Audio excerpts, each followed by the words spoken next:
Checking in with Bubba O'Neill, the AD here at Evanston High School. We got a lot of games. The first football home game of the week, or of the season, is this week. 6:20 pregame on mylocalradio.com for a 7 o'clock kickoff.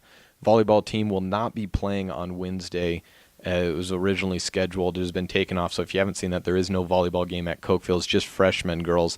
They will be going to the Highland Invitational, and then we've got cross country up in Soda Springs for a huge meet.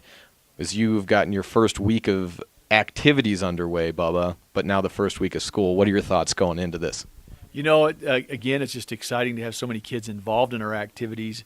The Friday night game here with Farson, I can tell you that the Farson people are just amazed at what we're able to do in Evanston at the 4A level, having a new scoreboard, very clean stadium, nice fields, and to be able to put on a 7 o'clock game, which they don't usually get to participate in, to have our cheerleaders and our dance team and all of that to showcase our kids was really quite fun.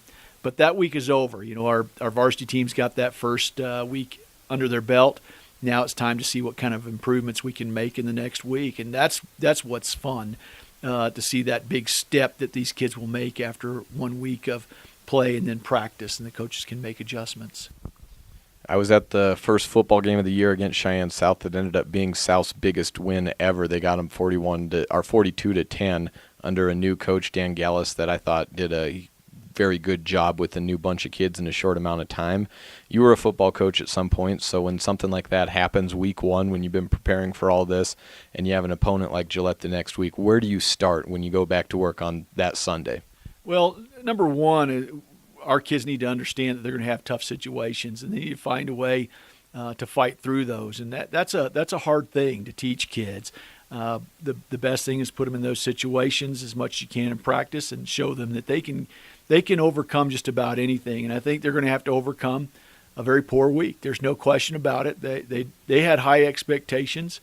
It didn't turn out the way they had wanted it to, and I think that's a tough situation our kids are going into. You talked about a new coach. Don't know a lot about him, no film on him. South has tremendous athletes, and you knew when they got a solid coach in there, they were going to be very difficult to handle, and there's no question that their new coaching staff is a very talented coaching staff, and they always have tremendous talent at South. So our kids are going to have to put that one aside and say, okay, we can learn from our mistakes, but we have to be able to fight through tough situations. You know, losing a quarterback in the first half of a football game where you're counting on that kid, it can go two directions, and we chose the wrong direction on Friday night.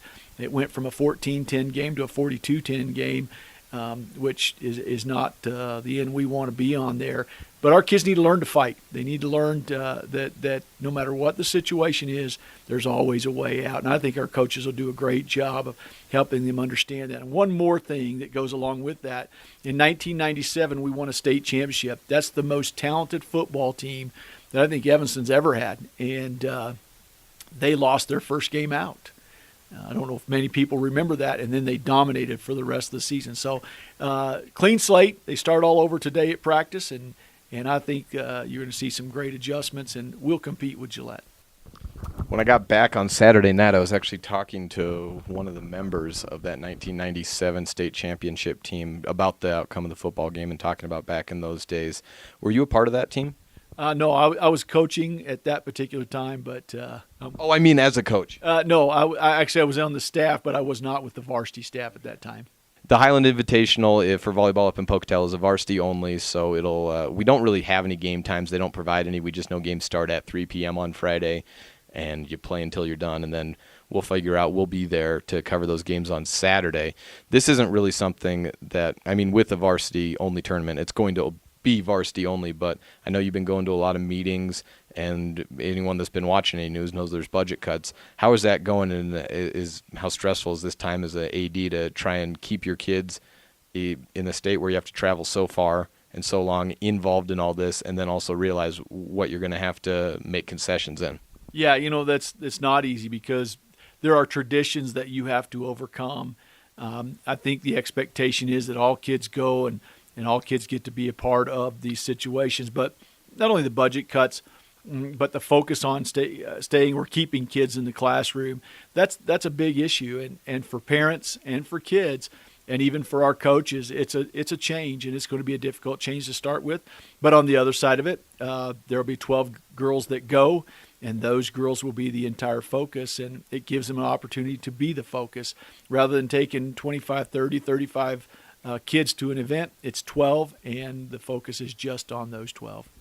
That's AD for EHS, Bubba O'Neill. Thanks so much. We'll be back with you next Wednesday. Well, thank you for having me. It's always fun to talk about all of the great things our kids do. And believe it or not, wins or losses, those are things that we watch for, obviously, when we're in the public eye. But for me personally, it's to see those kids out participating and doing whatever they can to support and represent their community. And our kids do a great job of that.